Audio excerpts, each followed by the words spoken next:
Welcome back to the Friday edition of Your Alaska News and Views. I brought John Thompson back into the studio. Well, thank you very much, Karina Delgado. Appreciate that. We are here today with David Westlake from the Anchorage Waldorf School. David, how are you?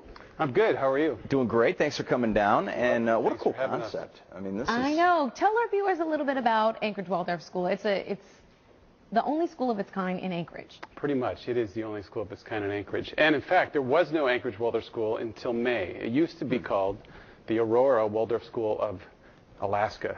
So that was quite a mouthful on the telephone, you can imagine. Yeah, I bet. People would say the welding school, what have I reached? So, but that's not why we changed it, actually. The school started off almost 20 years ago with a group of parents and a study group deciding they wanted to do something different in education, and they just weren't satisfied.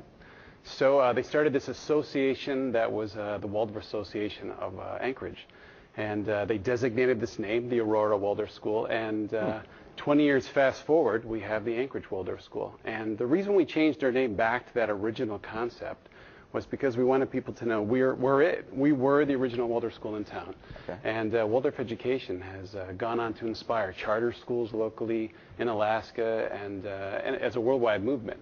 A worldwide movement. What is Waldorf education? That is a great question. A lot they hear Waldorf, they think of a salad, the Waldorf salad. No. The Waldorf, staying at the hotel. I'm thinking of hotel. Yeah, or they think of the hotel. Waldorf education started in 1919 in Stuttgart, Germany.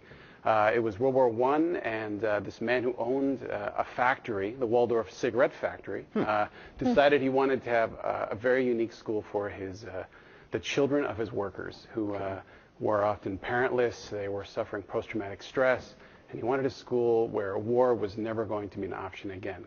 And it didn't quite happen. There's been war since 1919, but it was a school that encompassed the whole human being. So every student, regardless of who they are, regardless of what their passions are, study music, painting, literature, reading, mathematics, science, the whole spectrum. So our kids graduate 8th grade with this huge world behind them. So That's pretty incredible. It is incredible. And as well as Russian and Spanish at our particular school. Really? Russian and Spanish? But it's not necessarily what you teach that sets you aside, because those things could be found in other schools as well. Schools, but it's how you teach it, right? It's true. It is how we teach it. And we need hours for me to really describe to you what we do. But as far as if I could sum it up, it's really creativity. Everything we do, we try to create a space so the child can come to who they are to the academic discipline and bring that.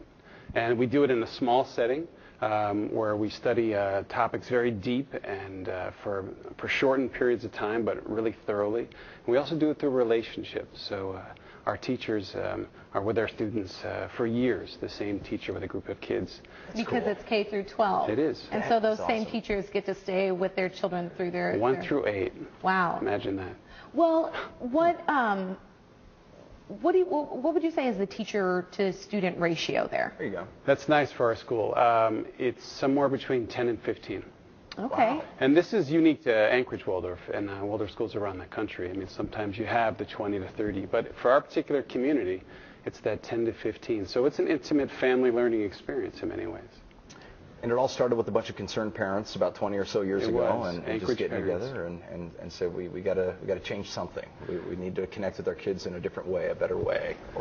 Exactly. And so if you're a parent today and you have those feelings, how do you get in touch with Waldorf? Is there a waiting list to get into the school, or I mean, how does that work? Well, because we're a small community, people come and classes do fill up. And to get a hold of us, the best way is to go on that wonderful world of the web. Interwebs. Yes, and waldorfak.org. Okay. Well, with the Anchorage School District, I'm not sure if it's the same with Waldorf, but this is the last day for registration. Is that the same process that you guys have going on? We are filling, but we're rolling. Oh, okay. Just because we realize so many people are coming to us at that last moment. Okay. Right. So what is preparing for this new school year mean for Waldorf? Well, it means for a lot of meetings for the faculty immediately right now. Right. What does it mean to get ready for that? It means, first of all, just to make that call and talk to us, and then to come in and meet us. And our arms are open, and people are willing and able and want to be part of what we're doing. Come.